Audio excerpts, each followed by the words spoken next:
नमस्कार, मी शर्मिष्ठा ताशी. स्पर्श या दिवाळी दृकश्राव्य अंकासाठी मी माझा ललित लेख पाठवत आहे. काळ आला होता पण वेळ आली नव्हती. कसं आहे ना, सनातन काळापासून माणसाला सापांची खूप भीती वाटत होती, म्हणून त्याने त्याला देवतेचे स्वरूप दिले. माझी आणि सापांची मैत्री अगदी लहानपणापासूनची आहे. लहानपणी चिंकहिल्ला असताना घरात नेहमी साप यायचे. भोवताली दाट वस्ती नव्हती, म्हणून त्यांचा मुक्त संचार होता. आताही आमच्या घरासमोर नेहमी सापांचा वावर असतो, त्यामुळे सापांची आम्हाला अजिबात भीती वाटत नाही. पण नेहमी सतर्क मात्र राहावे लागते.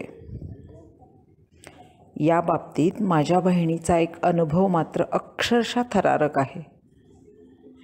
तिचा नवरा फॉरेस्ट ऑफिसर असल्याने त्यांना जंगलात क्वार्टरमध्ये राहावे लागे. त्यावेळी तिच्या 2 मुली लहान होत्या. एकदा सकाळी घरातली कामं आटोपल्यावर बहीण धुणं धुण्यासाठी मागच्या अंगणात गेली. जाताना मोठ्या 3 वर्षाच्या मुलीला सांगितलं, आपल्या बाळाकडे लक्ष ठेव हां, मी धुणं धुवून येते. तिची छोटी मुलगी अवघी 8-9 महिन्यांची होती. तिला झोपवून मोठ्या मुलीला तिच्याकडे लक्ष ठेवायला सांगून बहीण मागच्या अंगणात धुणं धुवायला गेली. जाऊन अजून 5च मिनटं झाले असतील नसतील, तेवढ्यात तिची मोठी मुलगी येऊन म्हणायला लागली, आई चल, बाळाच्या अंगावर बाऊ आलाय. आई चल, बाळाच्या अंगावर बाऊ आलाय. बहीण कपडे धुण्याच्या नादात होती. तिनं कामाच्या नादात तिच्या बोलण्याकडे दुर्लक्ष केलं. पण मोठीनं तिला हाताला धरून आत नेलंच.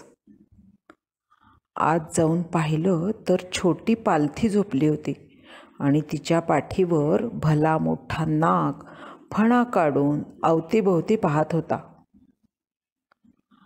त्यातल्या त्यात बहिणीचं सुदैव एवढंच होतं की नागाचं तोंड तिच्याकडं नव्हतं. तिनं समोरचं दृश्य पाहताच एका क्षणाचाही विलंब न करता नागाच्या फण्याला धरलं आणि दूर फेकलं. क्षणार्धात तो नाग सळसळत निघून गेला. या प्रसंगात काहीही घडू शकत होतं. मोठीच्या बोलण्याकडे दुर्लक्ष केलं असतं तर तो नाग छोटीला चावला असता, नाहीतर उचलून फेकताना हिलाही चावू शकत होता. किंवा हिला न सांगता मोठीनंच त्याला काही केलं असतं तर ते तिच्या आणि छोटीच्या दोघींच्याही जीवावर बेतणारं होतं.